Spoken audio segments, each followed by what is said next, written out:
You're listening to the RE Social Podcast with your hosts, Andrew and Vince from OnV Invest. For more information, go to onvinvest.com.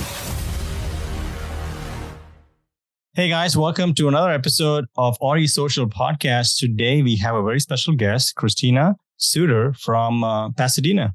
How are you? Yep. Good. Thank you for inviting me. That was wonderful seeing you at the conference and then getting a LinkedIn saying, hey, let's do a podcast. I'm like, absolutely, let's do it. Yeah, I know. I see you on LinkedIn all the time. And people actually don't use LinkedIn a lot in terms of networking. A lot of people use Instagram. How did you come about using LinkedIn? That's very smart.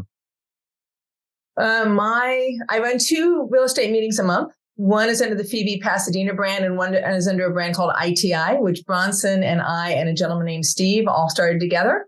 And Bronson is an expert at LinkedIn. He is the one who's constantly posting, constantly tagging me. I'm like, well, there's something happening there. And I'm not a social media expert. I have learned to embrace social media because it seems to be required in our field. If you want to inspire people to grow, if you want to expand their consciousness, if you want to really give them the opportunity to embrace their desire for financial leadership and financial freedom, it looks like social media is one of those vehicles that just, you have to embrace it in order to be able to make a change. So I have, and Bronson showed me the way with LinkedIn. He has a role model, and I just kind of mimic what he does. And I have a social media crew that supports me in that. Hey, so for Christina, a quick question is, for listeners who actually don't know who you are and your background, can you give our listeners like a 90-second intro of what you do? Sure. Just to bottom line it. So I started when I was 17 in real estate. My mom gave me a house because she had poor health. She couldn't deal with the family home. So I've owned real estate for over 35 years. Started in residential, single family, then went to fourplexes. Well, actually, that's not true. Went to residential, single family, owned a couple of those, then bought an apartment building here in the Los Angeles area. I ended up owning about 50 doors to myself and 330 doors. 300 doors I shared with other people, making about 350 doors total. In about 2006, 7, and 8, the downturn was happening. I was newly married and trying to get pregnant, and the stress was way horrible. So I sold every door that I had. At the time I owned Hawaii and Oregon, California, Texas, Virginia, in Knoxville, Tennessee. And so I built a lot of doors, sold them all, and went into hard money lending. And now I have a balanced portfolio between owning a few doors, having some stocks, investing in syndications, and doing hard money loans. So in 2007, did you sell at the downturn or did you get out before that? Oh, no, I sold during the downslide. I wish I had been truly brilliant enough to sell in 2006 and 7. I was not. I was nailed by it. And it was a big lesson for me. That's how I became an economic hobbyist, was because I learned that it didn't matter how smart I was. The market was going to do what the market's going to do. It rises and falls on the tide. It's called the economy. And I am just one investor in among a very diverse amount of investors. So I honor the economy. It is the thing that runs the show. It got nothing to do with me. It's just doing what it does.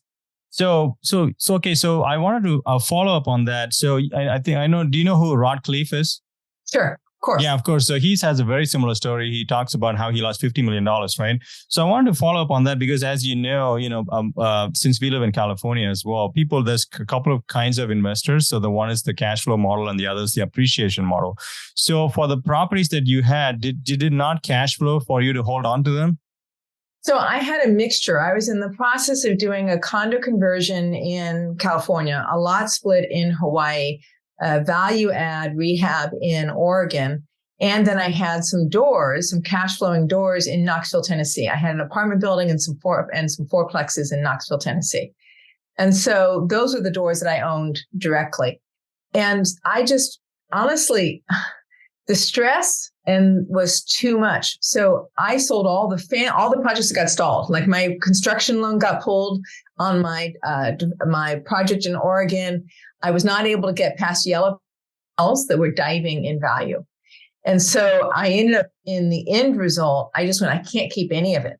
I just sold it all. Some of it I took, obviously I took losses. I only had over $1 million to about $2 million worth of losses. in comparison to Rod Khleif. But it was enough that I went, I'm not even going to keep my doors that are performing because I don't want to have anything to do with any of it. I really want to bring it on. I'm newly married. My husband and I are fighting and I want a baby and I'm almost 40. And I'm like, I need to have a baby soon because my body's going to say no. Wow. Yeah. That sounds like, a lot of stress. And at one point, because, I did read that, that if you're very stressed out, your body doesn't do what you want it to do. It's kind of interesting. A lot of people don't. Yeah, it's hard to get pregnant when you're really stressed out. Yeah. And I had waited. You see, I had waited to be a mom until I could support my own child. Mm-hmm. So it was part of my life plan. Part of my purpose of my financial freedom was being a parent and being able to be home to be that parent. Okay. But you don't have to respond. But do you have kids or? Absolutely.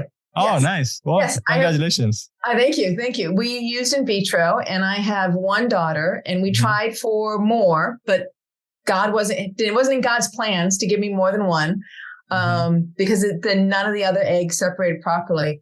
I'm grateful. I'm grateful I got my daughter. I'm grateful the time I have for her. I'm grateful for me that I was able to fulfill what was a passion for me. I have two passions: children and financial freedom. Yeah. Those are my two passions. You have two babies, sounds like. Yeah, it is. It's like two babies. It is. So I like to keep a timeline and then see how you navigated to the tough times. So you sold most of it and you got out even, or did you lose some money and ended up losing? No, I told you I lost somewhere between $1 million to $2 million, at least $1 million. I know $1 million hard on the condo conversion that I was doing. I lost $1 million on that one project alone. Oh, so those are not equity that you lost. You actually lost cash. Yeah. Oh, wow. That's my money. That's my money going out the door, baby. Oh, that's a tough one. So, okay. So talk to me about your mental state and how you were able to get out of it, because that's what separates like entrepreneurs from people who give up, right? Because I might have given up $1 million. My investment partner gave up. So I had an investment partner at the time, and he wasn't starting with as much capital. He started investing later. So he and I were investing together, but I always had more capital, and he doesn't invest anymore. And I used to belong to a real estate club at the time. And there was another gentleman. I remember him. He was diverse. And to me, he was a role model. Right. And he was investing out of state, and he was going to do ground up development on the Mississippi River. At least I think that's the right river. And he stopped. He gave up. So I was sitting in my chair. So I'm in my office. My husband and I have just had another fight. I'm a freaking loser in my mind. I've clearly effed up beyond compare, and I am clearly an idiot. And I go, okay, well, what am I going to do? And I go, well, I could just give up. Other people are walking away. I could just walk away. And then I went, but would I like myself when I'm 80 years old and I walked away from the career that I felt most drawn to in my life? Would I still be happy? Or would I be one of those 80-year-old grumpy people that regretted what I did in my life and the decision I made? And I said, I can't leave it. I have to clean it up. It's going to be a freaking pain, but I have to clean it up. And so I did. So I sold everything. I just went, frick it. I can't sort this. I just need to make the slate clean and start over. That's why I sold everything. I needed it to be simple. Yeah, that is interesting, because if I'm thinking in retrospect, I don't know, you probably think the same way. It makes sense to sell off the condo conversions because they're all bleeding cash. But if you have to sell a property that you have to bring money to the table to close rather than keep it, you actually will cash flow. Why did you sell those in the Knoxville ones, the fourplexes? Because they helped counterbalance the losses I was having on other properties. Oh, so you did make some money there to kind of like even out something else? To help even out. Well, it helped make it easier. Okay. That makes sense. And it was also, even the Knoxville properties were still an act of maintenancing some version of real estate. Mm-hmm. Right? Because what I switched over to was hard money loans. Now, if you've owned doors, you own doors. So there's a lot of maintenancing that goes on with those doors. But when you do hard money loans, once the money's out, you're counting every month the check. Right? So I went from needing to pay attention to my portfolio. Well, it was a downturn. I was paying attention to my portfolio all the time during the downturn. But even before that, when it was a functioning portfolio, I was still paying attention to 10, 20 hours a week, maybe with that many doors and active projects going on to tracking checks coming in. So my stress level went from, I'm creating something, I'm pushing really hard. I've got my portfolio divided between my cash cows. That's what I called them. My cash cow properties, because they were my cash flowing properties, and my risk, which was the flips and the stuff I was doing. Right. I sold it all because then I wasn't tracking anything but getting checks. I'm just going to get checks. Can my body calm? Can I get pregnant if I'm just collecting checks? Can my arguing with my husband stop if I'm just collecting checks? So that's what you pivoted to. Yeah, it is, it's easy to look back and be like, oh yeah, we should have done that, done this. And, it's just so hard to, in the moment, like Drew and I is my business partner, and we started buying in Bakersfield around 2018. So we're like 5 years in. And the first property, everything went to crap. And, we had so many conversations, basically like you and your husband, just like, should we sell it? I think we should get rid of it and, get out of the game. But, the mortgage was like, I don't know, $2,000 or something stupid. So we were like, okay, we could pay this infinite months. Like, we don't care. It's only $2,000, right? So we were able to eat it for almost 6 months and then cost a lot of money to rehab. Then once we turned it around, then we bought another one. And then after the second property, we were able to figure out, but my properties were only $2,000 at that point. Right. Now it's $47,000 a month to run the business. So I'm like, I can't do that if it goes like 2008 now. So I hedge more on the cash flow just to break even at least. Oh yeah. No, I was going down $100,000 a month between loss of equity and cash out the door. I was going down a minimum of $100,000 a month. Yeah, that's too stressful. I don't think I can handle it too. Wow, yeah, okay. I had savings. I did the rules. I followed the rules. Right? I mean, if you're in the position, like you're like, I can relate. Let me tell you, I had cash. I had close to at least, I know it was 250,000 in one bank and another 200,000 or more in another bank. And I thought, I've got 2007. I'm like, I've got cash. I'll be fine. It's just going to be 18 months or so. I've got enough reserves. I listened, right? I studied. I listened to the people who's like, oh yeah, as long as you've got cash, you can make it through any downturn. Well, I didn't because it was 2008, 2009, 2010. We didn't start recovering and going back up till 2012. So let me ask you this. I know we've been hitting you hard on the what you should have done enough, but I want to ask you. Help yourself. Nobody's asked me this many questions about it. I love it. Ask away. If it's useful to people and it helps them understand what to do, please let's educate. Yeah. So that's what I want to get into. Yes, everything went to crap. So if you got the opportunity, like if you are the Christina Suter from today, and if you travel back in time, what could have you done? Or maybe you couldn't have done anything. That is done. Okay, here's what I learned. Okay. You're asking me, what did I walk away with, right? Now that I can look back at it over a decade later, because it's 2023, and we're talking 2009, 10, 11. That window was when I was taking all my losses, right? What I learned to not showboat.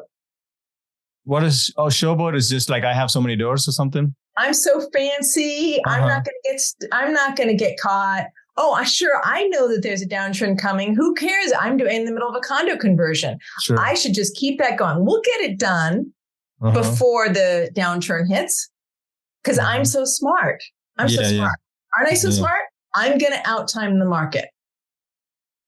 I'm not going to outtime the market.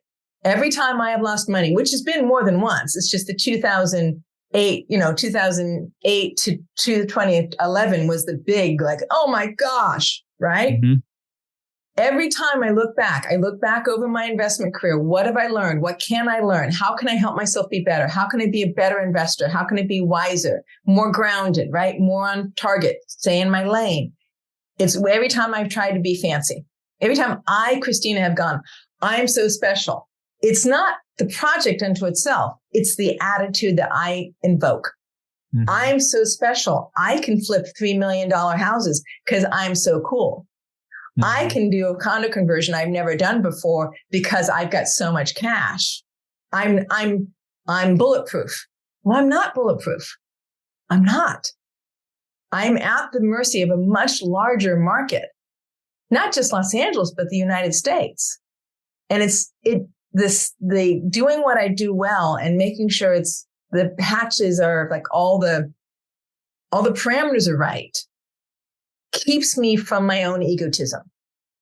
Mm-hmm. So if you went back in time, you would not do those condo conversions because you had some doubts that the market was going down. But you would have still probably hold on or bought the Knoxville ones because they were risk-free or exactly. less risk. The Knoxville ones I don't regret. Knoxville easy peasies. Those were great because they were my cash cows. That made sense. It was when I was doing the condo tells, the lot split, the condo conversion, and the flip up in Oregon. And I had so many projects, more than 50% of my portfolio was given over to high risk. Mm-hmm. And I was showboating in the process. Oh, sure, I can own condo hotels. I'm so cool. Mm-hmm. Right? Condo hotels never go down, do they? Yes, they do. Yeah, they do. Yeah, they do.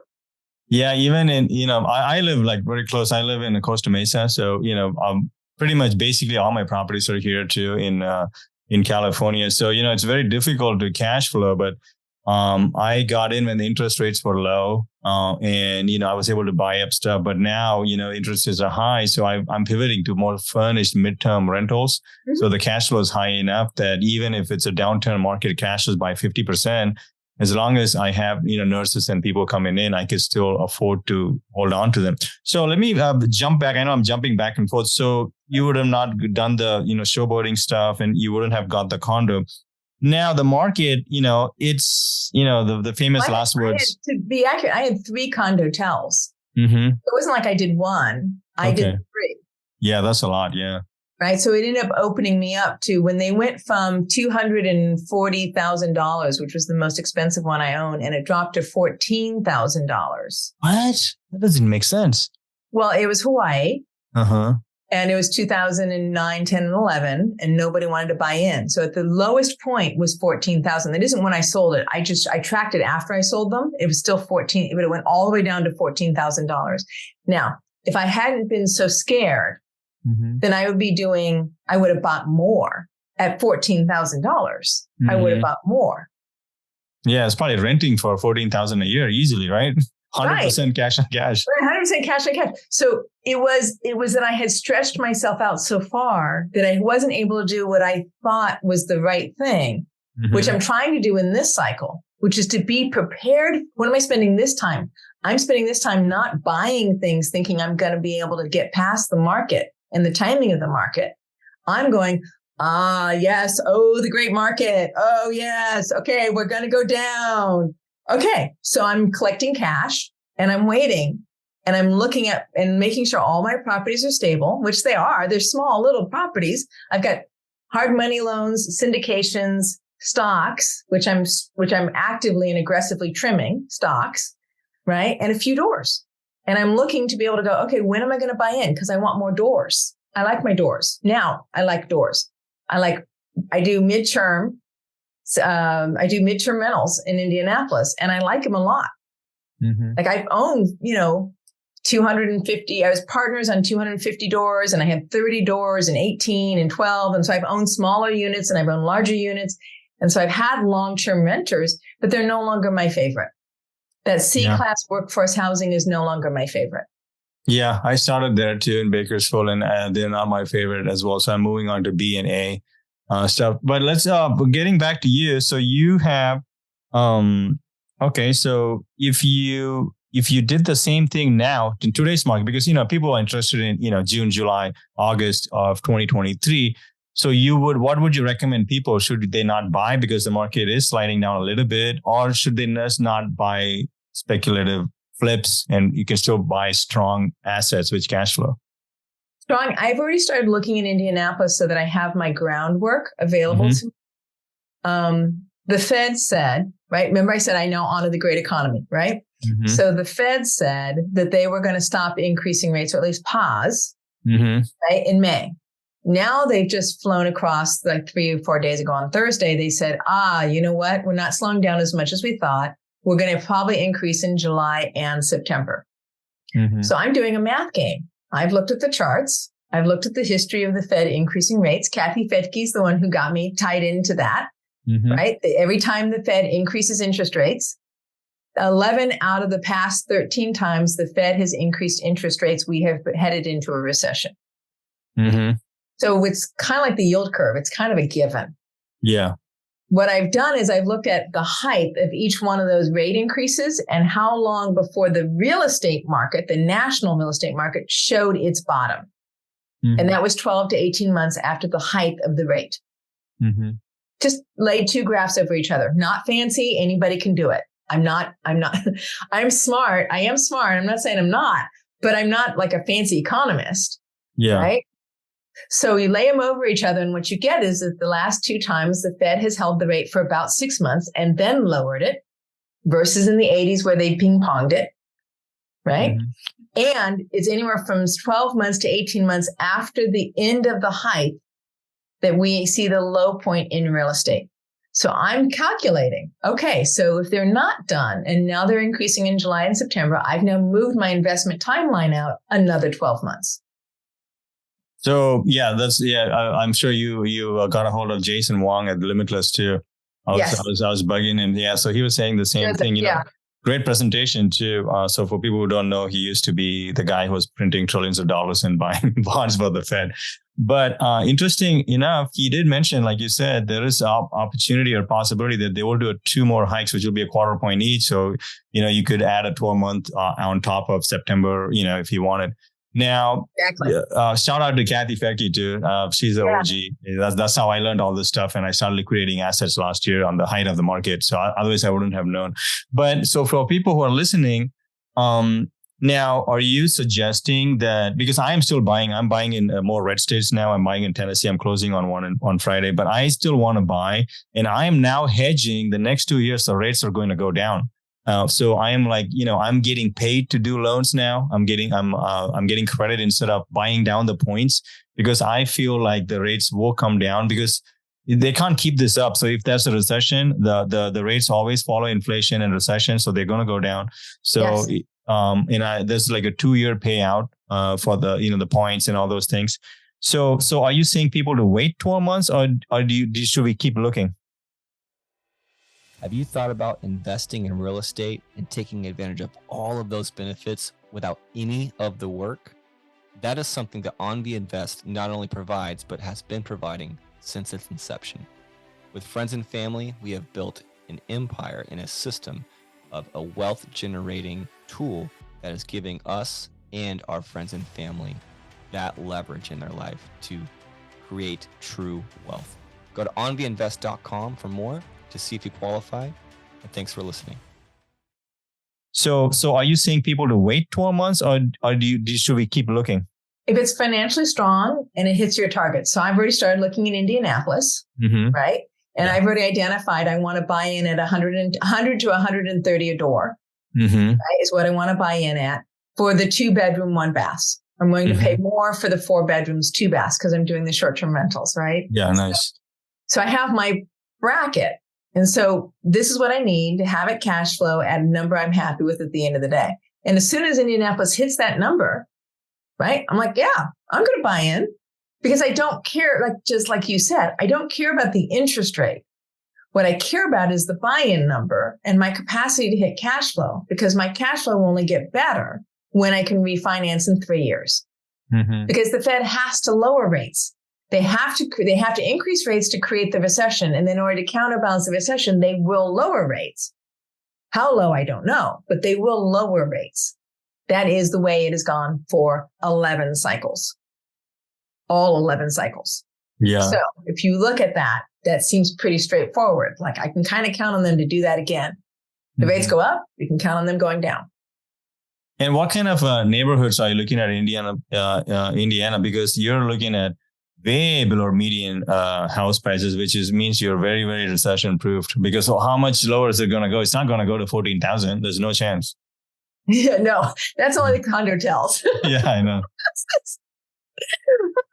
if I hadn't been so afraid, I swear I would have bought 5 more. I really, but I was terrified. So I didn't buy. I had scared myself. So, no, I'm looking in Bates Hendricks and around Bates Hendricks, but I'm staying north of Beecher Street. So I'm not getting down into Garfield Park area because I don't like that area. So I want to stay north. So I'm not in the upper part. I'm not by the Indianapolis 500. Those are much more expensive. Those are $250 to $350 a square foot. But Bates Hendricks is still regentrifying, kind of like in my mind, I think it was being a little like Venice Beach. Mm-hmm. So it's regentrifying. And I'm seeing that I was just there 2 weeks ago, and I'm counting, we've got 3 to 4 units out of every 10 that have been rehabbed. Okay. And then how much can you rent these guys out for, like the 120 per door or 150 per door? It's anywhere from 70 to 90 a night. Okay. And my vacancy rate, I have the numbers. My vacancy rate was, my occupancy rate was 76%. So let's just say 20 days occupied, $1,400, maybe $1,500 a month. Yeah. Okay. And I'm trying to buy it in at about 150 to 200. I mean, you could buy it with cash and just take a 7% guaranteed return on your money straight up. I can. And I can. I'm capable of that. And that's and I might buy in at that. But at the same time, I can buy more doors if I leverage it. Yeah. If I leverage it conservatively. Right. Mm-hmm. So in the multi-unit market, it used to be you had to put 35% down. So in single family purchases, I'm like, why not put 35% down if I want? Yeah. Right. It's about leveraging it so that it's about leveraging it so I get return, but I'm sleeping well at night and I'm taking care of my now 13-year-old daughter peacefully. Yeah, that's really cool for all the nerds who are listening. Once you start putting more and more money down in residentials, all the loan level price adjustments or LLPA, those goes away. So I usually stick around like the one I'm buying. Mm-hmm. If it's single family, 25% takes care of it. And if it's double duplex or fourplex, 30%, 35% will take care of all of the hits. So it actually becomes like almost like an owner occupied loan. There's not a lot of difference. So. And the way, again, 2006, I started my club in 2011. And one of the first things I talked about was a badly financed building, because that's where I was in 2000. Yeah. 9 and 10 and 11 was a badly financed building, badly leveraged. Mm-hmm. And one of the surest ways to help avoid having a badly leveraged building is to put 20% to 30% down. Even in LA, if you put 50% down in LA, you'll find that you can get a building to be neutral until you can force a 5% cap. I'm a real estate investment advisor. So I work with people who are currently purchasing across multiple different states inside of California. That's the advantage of being this investment advisor, is that I get to see a variety of different markets.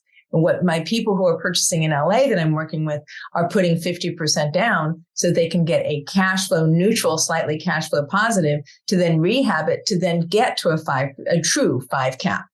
And then they can re-leverage the building if they want to. So it's a version of doing their rehab, but they're doing it on their own money. They're not doing it as a syndication. And now I take assets under management. So I'm going to continue to work with even more of these families. So like I've been in California for almost 12 years now, and I see how the governments and stuff are doing. So do you recommend people to still invest in California if you know the game? So I don't invest in California anymore. Okay. Makes sense. Yeah. But that doesn't mean I don't have clients that invest in California. Mm-hmm. So yes, I've seen clients, but cash flow investors, you asked this question early. There are 2 different horses. There are cash flow and there's appreciation. Mm-hmm. I'm older. I've had my backside handed to me more than once. Mm-hmm. I'm leaning towards cash flow. It's steady. It's solid. It'll pay my daughter's school. It'll pay for her college. It'll do what it's supposed to do. Right. Mm-hmm. But I played appreciation for a lot of years. So I'm working with people who are willing to take the negative cash flow. Not a lot. I really, really, really encourage them to never go negative, to be at least neutral. Yeah. Right? Even in a negative market, don't go negative. Put enough cash down that you're neutral. So then you can keep the appreciation and force it into a cash flow position, which would be ideal, wouldn't it? Like that's what you want. If you're going to play appreciation, that's what you would like to have. That to me is like the golden ticket. Yeah. I say cash flow is a very defensive strategy, but without it, you're going to get punched in the face for sure. but you're never going to be rich. You know, you're never going to win a boxing match by just defending the whole time, right? You're not like, so, you know, I started in Bakersfield and, you know, we sold I have only a couple of properties left, but we cashed out at least, I would say, $1 million in profits, like just cash. But that's, and I would say I made $0 in cash flow for 5 years. But are you telling me that in, you know, Kansas, Wichita, Kansas, you're going to get $1 million in cash flow in 5 years? 0% chance, no chance.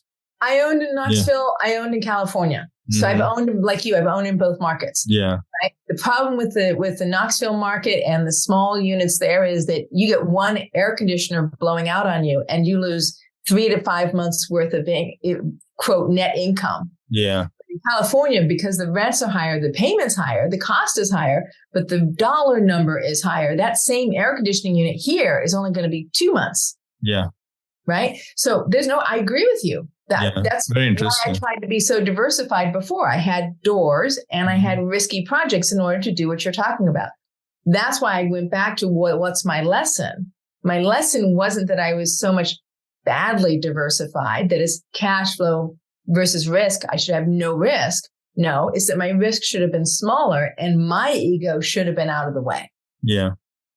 It's so important, you know, like it's, you know, that's why, you know, like what you mentioned about ego and all those things, you know, I used to think I'm so smart because I'm an engineer, I got masters, all this garbage, you know, and then I figured out I'm an idiot after I listened to Robert Kiyosaki, right? I'm like, oh, I'm a moron. So I did the same thing with real estate too. I thought I was super smart. I did all these cap rates and all these GRMs, all this garbage. Then I forgot the people aspect of it and nobody paid rent. And I'm like, wait, none of this makes sense if income doesn't come in, right? So because I listened to you, you know, On the Market, Kathy Fedke, you know, you probably know Jason Hartman too, right? I was just hanging out with him at his event. But, you know, because I listened to you guys, I was able to understand I'm not going to be doing well because people are not paying and doing all these things. I need to get out of Bakersfield.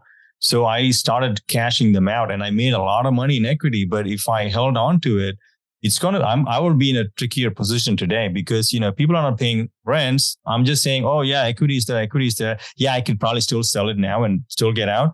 However, if I keep waiting, at some point, I'll do the same mistake you did in 2008. So I sold everything, you know, because I wanted to cash in the equity. So it's very interesting how these things work and why it's so important to go to your FIBI Pasadena meetups, listen to your podcast, get your coaching.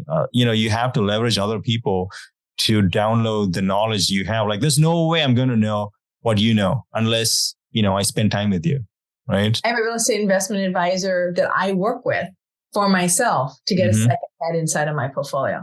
Yeah, that's crazy. Yeah. Just getting a head inside your portfolio. I mean, it's just it's so funny because I look at other people's portfolios and it makes sense. Here's this, here's that, here's the math, right? Here's the math. We know the math. Here's how you work it out. Yeah. But then my clients are like, but I'm not so sure. And now when I look at my portfolio, I'm like, but I'm not so sure. Yeah. You always need someone like who's ahead of you. You know, my dad always said, you know, the day you think that you know everything, that's when you're going to screw up because, you know. I have to agree with him. Real life experience says, yes, he's right. Your dad's right. Well, that's smart. Yeah. Now, I wanted to go back, you know, we only have like a few 15 minutes left, but I wanted to ask you, so, you know, people who are listening to this, they're going to be like, okay, bro, cool story. Christina, she looks like she's rich. She can take the hit for $1 million. Yeah, of course she did. And then she bought $10 million more. So what do you tell, like, she's got trust fund money coming in every month, $50,000. Like, you know, so what do you tell to those guys? Like, how did you get out of that hole? I have to confess, my mom passed away and she left me some money. That's it. That's it, guys. If your mom doesn't have money, it's over for you. That must be it. It's over for you. You know, my mom got me started, right? Remember the beginning of my story is my mom got me started, right? And then I went through this whole trajectory where I lost, you know, 2009, 10, 11, where I lost all this capital. I pulled together everything I could. I doubled down on my consulting work so that my income was no longer primarily from my real estate. It was from my consulting work for about 3 years. Right. I started to redevelop my cash flow from what I had, but that chunk alone didn't grow by itself because when my mom died in 2014, I got more money. So now I was like, okay, now let's redeploy. Now let's take everything I managed to save, everything I had conservatively working, all the payments I had coming in. Now I got another chunk. Let's take this whole thing and redevelop a portfolio underneath me. That's smart. And then you went to a little bit more cash flow based and less speculative. Yeah. Well, actually, yes. Yes. And I diversified into, remember, I was doing, previously I had no hard money loans. I was either active, it was all residential. I either owned doors, which were rentals, or I was actively flipping a door of some kind. Right? Now it's syndications in cannabis and mobile home parks and storage units and hard money loans out to flippers. I've got one to a flipper right now that I work with, and I just did that one a month ago. I've got seller financing on a flip I did. I've got hard money loans out to another flipper over in the Florida area. So I've got hard money loans out there, and I've got direct doors, hard money loans, syndications, and I've got stocks. Wow, yeah. That's so right cool. Now I'm diversified across more assets, more different styles of investment assets. Yeah, that's really good. So, one more topic I wanted to ask your opinion. And, this was very interesting for me as well. Growing up, I'm from India, and, we didn't have a lot of money. We weren't poor, we have money, but it's not like we don't have millions of dollars, right? So, I was always under the scarcity mindset. So, when I started doing real estate, I would always, be like, oh, do you want to invest with me? And then they'd be like, no, you're a loser. And then I'm like, oh no, I'm asking them for money. And then as I grew in the business, I started developing a more abundance mindset. And it's just so crazy how when you change your mindset, and I don't even, talk to people who, it's so different. So can you talk a little bit about scarcity versus abundance mindset when you don't have a lot of money? Oh, I'm so glad we got back to mindset, because mindset is 50%, right? To me, my mindset is just as important as my capacity to do my math, right? So it makes all the difference. So, I had kind of a tough childhood. Let's just put it that way. My mom was a single mom raising 3 kids. Part of my life, I was raised in hand-me-down clothes from my sister. And I was a special ed kid. I was in the loser class on the little yellow bus, all the teasing of the dyslexic ADHD kid. And so in my 20s, I was suicidal. Wow. So just straight up, in my 20s, I was suicidal. And I got out of that through a lot of personal growth work, like a lot of years of therapy, probably at least 20 years. What I discovered in that 20 years was that scarcity and abundance and embarrassment and self-doubt are all part of our judging mind. And reality isn't what our judging mind says. Like I used to say to my therapist, can I just put away the psychic bat? Like I would just beat myself up with this psychic bat. I'm a loser. I'm stupid. Look at me. I never got out of school right. Well, I do have a bachelor's. Oh, and I do happen to have a master's, but I'm still really stupid, aren't I? Well, no, I'm actually not really stupid. Right. So it's a psychic bat that actually lies to us, lies to me, or lied to me. Maybe it doesn't lie to other people, but it was definitely lying to me about who I was. Right. So being able to get with just the reality in front of you. I am not a loser. I have a perfectly fine boyfriend. I run my life just fine. My loserhood is in my judgment. It's that I judged myself so much, I would destroy my own life. I would destroy my own stability underneath me. I'd fight with my boyfriend. I'd get into car accidents. I'd yell and scream. That's what was destroying my life. It was never who I actually was. Who I am is actually very generous and funny and grounded and stupid and playful and all kinds of things, right? That's what I am when I'm able to observe the truth of this world. And the truth of this world is it's completely abundant. You get everything you need all the freaking time. You get all the good, you get all the hard, all you need all the time. What do you want to claim? What do you want to bring to you? That is what is the grounding of your success.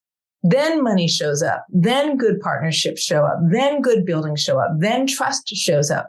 Trust between you and your community shows up. Trust between you and yourself shows up. That's the basis of abundance in my mind. And you were able to flip that from your 20s to this by, constantly working on yourself, right? Yep. Did you have a strong why? How did you do that? My first why was I wanted to be peaceful. Mm-hmm. Let's just start with that. Yeah. And That's then cool. my next why was I wanted to be able to be a good mom. Mm-hmm. And I knew I wouldn't be a good mom in my 20s, not with all the drama and the upset and fighting and the car accidents. I was not going to be a good mom.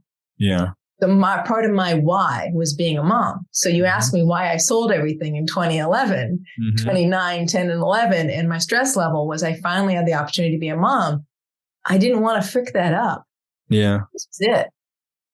That's so cool. I mean, your story is so cool and inspirational. And I wish a lot of people would share, stories like that. They just like to show their Lambos and, the fun things. Yeah. But I mean, there are a lot of good people in the space for us, like Brandon, Kathy, and all those guys, Yeah. Nice. Brandon and Kathy are wonderful. OJ is fantastic.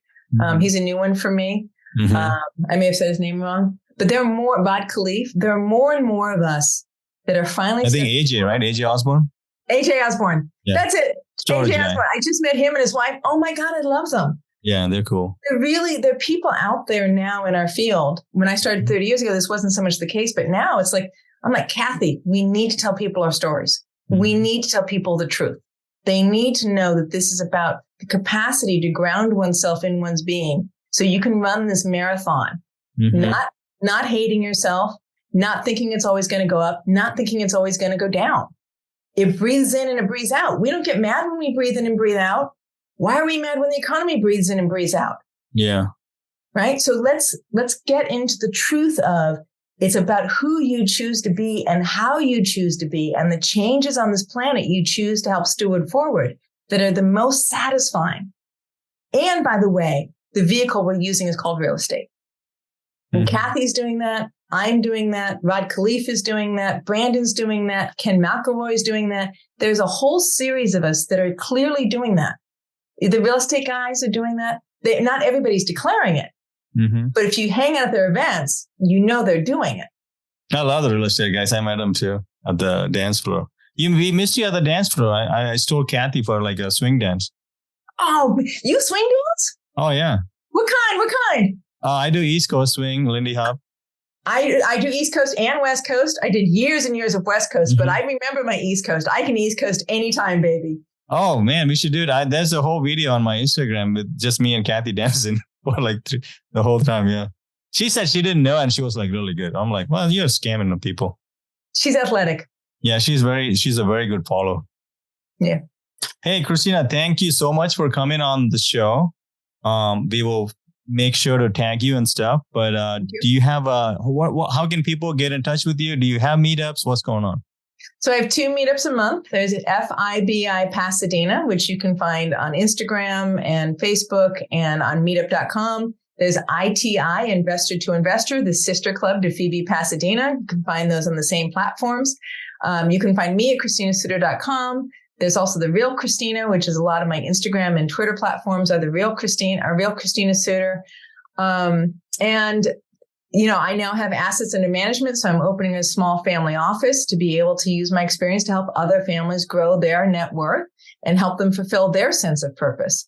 So you can find me in a lot of different places, or you can just call me, 310-463-5942, 310-463-5942. That is my cell phone. Text me if you want to talk to me. I'm happy to set up a time for a phone call for just about anybody. Wow. Anything having to do with kids and real estate. I'll do either one of those 2 topics. Kids or real estate, you said? Yep. Oh, yeah, that's so cool. Thank you, Christina. That was a really good show. I don't know about you, but I definitely like to see 5-star reviews on any service or any product before I purchase. Please take a second to leave us a 5-star review, whether you're listening to it on Apple, iTunes, or Spotify, or whatever platform. Take a second, goes a long way, helps us a lot to grow the channel, and thanks for listening.